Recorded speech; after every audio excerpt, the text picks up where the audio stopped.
हाँ, हमारे चैप्टर 22 का लास्ट टॉपिक है डिसऑर्डर्स।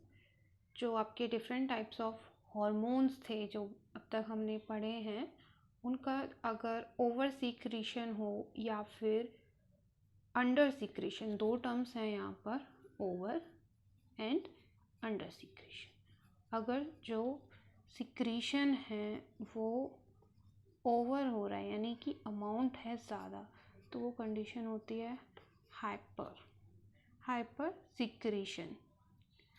और अगर अंडर सीक्रेशन हो तो वो कंडीशन होती है हाइपो।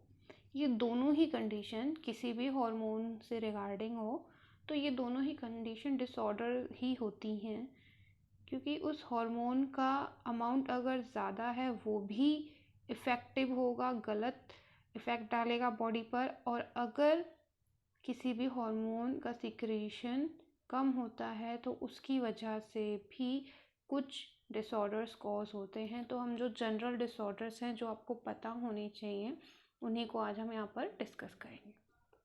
सबसे पहला है डार्फिज्म। डार्फिज्म होता है because of the deficiency of growth hormone, GH hormone जो था, जो हमने पढ़ा था एंटीरियर पिट्यूटरी में। तो ये वो हार्मोन है, ग्रोथ हार्मोन। इसकी कमी अगर हो, और वो भी कब, अर्ली एज, स्टार्टिंग की एज में, इसकी कमी की वजह से क्या होता है, डार्फिज्म होता है। यानी कि जो ग्रोथ होती है बॉडी की वो अफेक्टेड होती है। इसमें जो बोन्स हैं, लॉन्ग बोन्स, उनकी ग्रोथ अफेक्टिव होगी। जो बॉडी की ग्रोथ है वो स्टॉप हो जाती है पहले ही। और जो भी इस डिजीज़ से अफेक्टेड होता है, डिसऑर्डर से अफेक्टेड होता है, उस पेशेंट की जो हाइट है वो भी आप देखेंगे छोटी दिखेगी, डार्क वो देखने को मिलता है।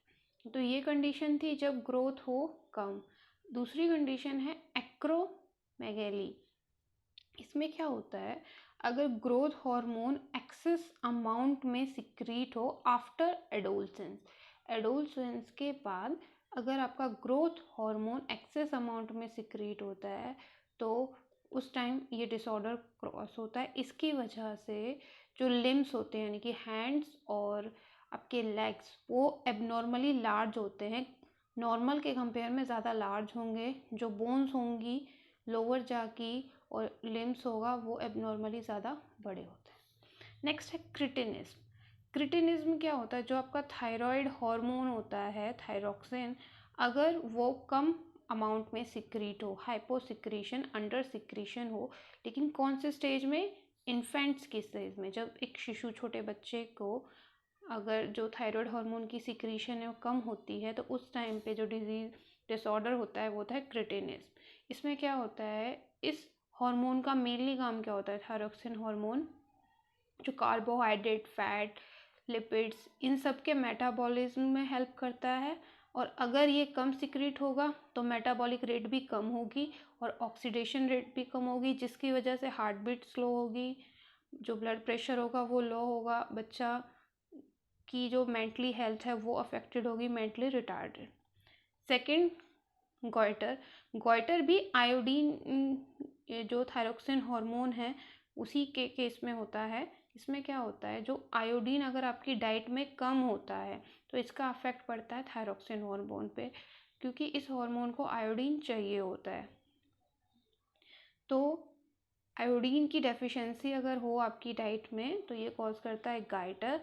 और इस केस में क्या होगा, जो आपकी थायराइड ग्लैंड है वो इनलार्ज हो जाएगी। और ये जो डिजीज़ है ज़्यादातर हिली एरियाज़ में जो लोग रहते हैं उनके अंदर ये कॉमन होती है, goitre, deficiency of iodine in the diet. और ये जो आपका थायराइड ग्लैंड है उसको अफेक्ट करती है, थायरोक्सिन हार्मोन की सिंथेसिस को। तो यहाँ पर हमने दो केसेस पढ़े हैं, क्रिटिनिज्म, गॉइटर।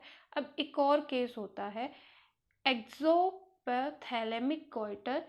एक्सोपैथैलेमिक गॉइटर के लिए एक नाम और पढ़ेंगे आप, ग्रेव्स डिजीज़। जो ये ग्रेव्स डिजीज़ है ये कौन से केस में होगी, ये इनके अपोजिट होती है, ओवर सिक्रीशन। अगर इस थायराइड हार्मोन का सिक्रीशन ज़्यादा होता है उस केस में होता है ये आपका एक्सोपैथैलेमिक गॉइटर। अभी हमने पढ़ा कि अगर ये कम सिक्रीट होगा तो मेटाबॉलिक रेट कम होगी और ऑक्सीडेशन कम होगा। इसमें उल्टा हो जाएगा, अगर ओवर सिक्रीशन हो रही है, हाइपर सीक्रेशन हो रही है, मेटाबॉलिक रेट बहुत ज़्यादा हो जाएगा और ऑक्सीडेशन भी बहुत ज़्यादा स्पीड से होगा। इसकी वजह से क्या होगा, हार्ट बीट बढ़ेगी, ब्लड प्रेशर राइज होगा, बॉडी टेम्परेचर राइज होगा। तो इस तरीके का ये इफ़ेक्ट शो करता है बॉडी में। फिर है डायबिटीज़। डायबिटीज़ बहुत कॉमन आपने सुना होगा। तो डायबिटीज़ होती किसकी वजह से है, जो पैनक्रियाज है आपका वो दो तरह के हार्मोन बनाता है, इंसुलिन और ग्लूकागोन। अगर इंसुलिन की कमी होती है तो उसकी वजह से डायबिटीज़ होती है। और इंसुलिन की कमी की वजह से पेशेंट क्या है, जो स्टोर ग्लूकोज है उसको यूज़ नहीं कर सकता, या फिर स्टोर भी नहीं कर सकता, ना ही यूज़ कर सकता है ग्लूकोज को। उसकी बॉडी में ग्लूकोज आएगा, वो उसे यूज़ नहीं करेगा, जिसकी वजह से क्या होगा, उसकी बॉडी में ग्लूकोज लेवल बढ़ता चला जाएगा। और इस कंडीशन में क्या होगा, जो यूरिन होगा उसमें भी ग्लूकोज का अमाउंट ज़्यादा मिलता है।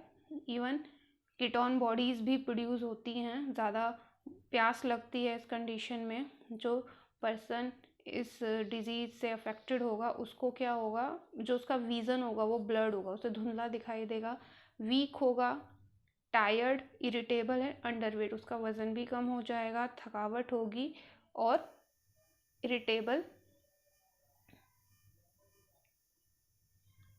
उसके बाद यहाँ पर एक और चीज़ आपको पता होनी चाहिए, जो डायबिटीज़ है वो दो तरह की होती है। एक होती है डायबिटीज़ मेलाइटस, जो कि बहुत कॉमन होती है और जिसे आप देखते हो, डायबिटीज़ मेलाइटस जो मैंने अभी आपको बताई है, वो डायबिटीज़ मेलाइटस है। और एक होती है डायबिटीज़ इंसिपिडस। डायबिटीज़ इंसिपिडस, इस केस में क्या होता है, इसमें ADH जो एंटी डायूरेटिक हार्मोन है उसकी डेफिशिएंसी होती है, ADH। और इस हार्मोन का रोल आपको पता है, ये आपकी बॉडी में जो बॉडी फ्लूइड और आयंस है उसकी कंसंट्रेशन को मेंटेन करता है, इसका मेन काम ये होता है। तो अगर ADH की कमी है तो उस केस में होता है डायबिटीज़ इंसिपिडस, और अगर प्रॉपर आपकी इंसुलिन हार्मोन की डेफिशिएंसी है तो होता है डायबिटीज़ मेलाइटस।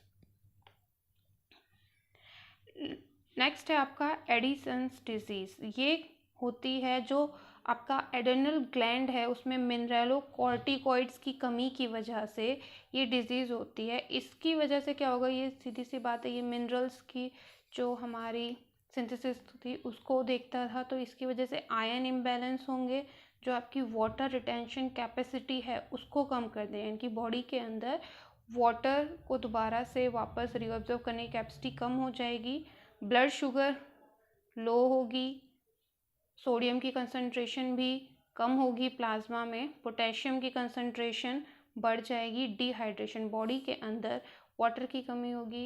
ये तो नॉर्मल ही है, क्योंकि अगर मिनरलोकॉर्टिकॉइड की डेफिशिएंसी होगी तो बॉडी के अंदर आयंस इम्बैलेंस हो जाएंगे, सोडियम पोटेशियम, और इम्बैलेंसी की वजह से वाटर रिटेंशन कैपेसिटी ये शो नहीं कर पाएगा।